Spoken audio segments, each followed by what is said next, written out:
probably seen all those videos online of hot air balloons soaring over a valley. Well, today I'm here experiencing it for myself in Cappadocia in central Turkey.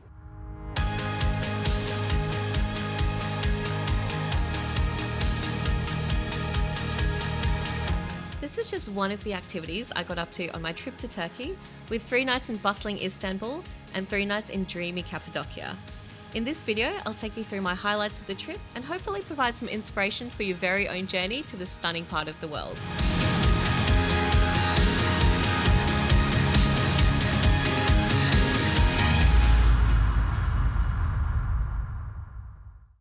I'm mesmerised by Istanbul from the get-go.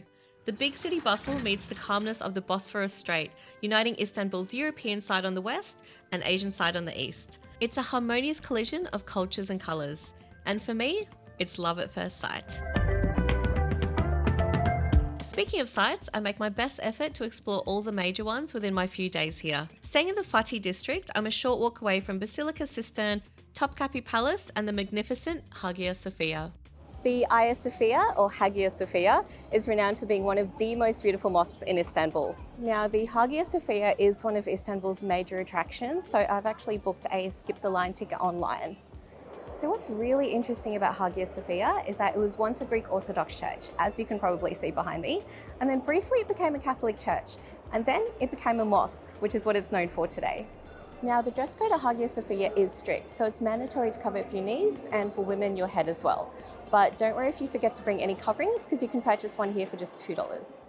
Across Sultan Ahmet Park, you'll find the equally stunning Sultan Ahmed Mosque, better known as the Blue Mosque.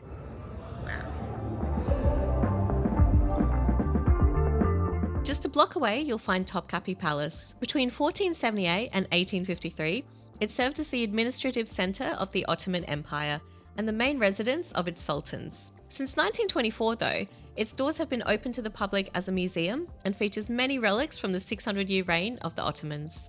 This palace has 4 courtyards and it is absolutely massive. I didn't pre-purchase a ticket online and I got here about 15 minutes before it opened and got in with no dramas and just bought a ticket here. Your ticket also includes a free audio guide, so it's easy enough to visit this attraction yourself. Hello, welcome to Topkapi Palace. And if you want to avoid the crowds, make sure you come early.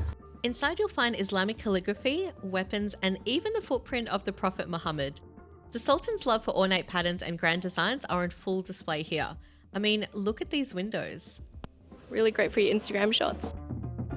The convenient and cheap tram network connects me to other parts of the city, so I can ride the historic red tram to Taksim Square and soak up 360-degree views from Galata Tower. So I think when I'm on the ground, I can feel that Istanbul is a massive city. Even from the water, like you can tell, there's so many buildings, so much infrastructure. But I definitely think from up here, it puts it way into perspective. Like you can just see how massive Istanbul is. You can even see out to the Asian side over there, some of the European side at the moment. Like it is huge. The observation deck is on the 8th floor. It's a lot of steps, but luckily you can take the lift going up. To go down, you do have to take the stairs, which isn't too bad.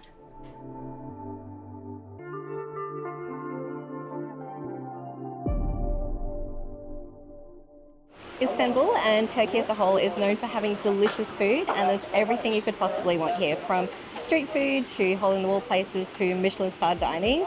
The Turkish tea and coffee is amazing and the desserts are out of this world. Straddling 2 continents, Istanbul dishes up a unique gastronomic journey with influence from both Europe and Asia. I'd always thought I had a good grasp on Turkish cuisine, but boy, was I wrong.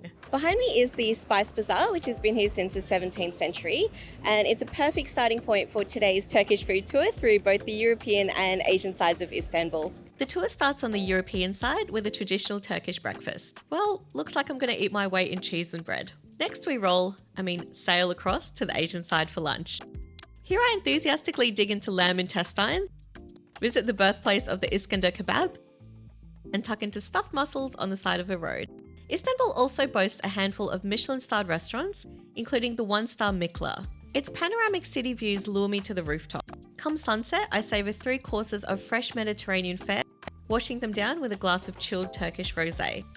I thought the view from dinner was amazing, and it is, but turns out this restaurant also has an open-air rooftop bar, and the sunset views are insane. So pretty. Oh, also remember Salt Bay? Well, he's got a restaurant here too. I couldn't pass up the opportunity to try this gold baklava. The theatrics were not worth it for me. But can you really put a price on an ancient meme?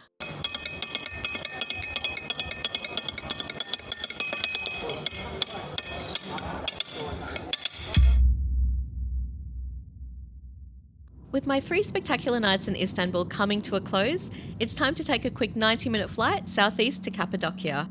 Here, I'm staying 3 nights at Caverna Hotel Premium Caves in Göreme. It has that name because it's literally built into a cave. I've splurged on the most expensive room here as it comes with a private patio and a view right out of my bucket list. With luck on my side, I'm graced with 2 picture-perfect mornings. On day 1, I visit the launch site to watch the vibrant balloons take off around me. And on day 2, I get to experience it for myself.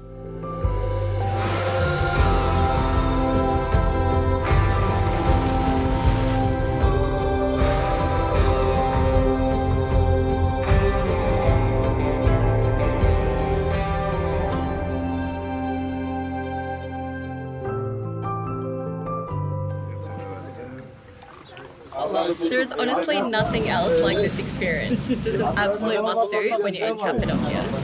There's much more to explore besides the balloons.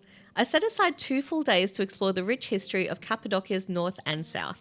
Deep underground lays the ancient city of Derinkuyu, a multi-level underground city once home to up to 6,000 people at a time.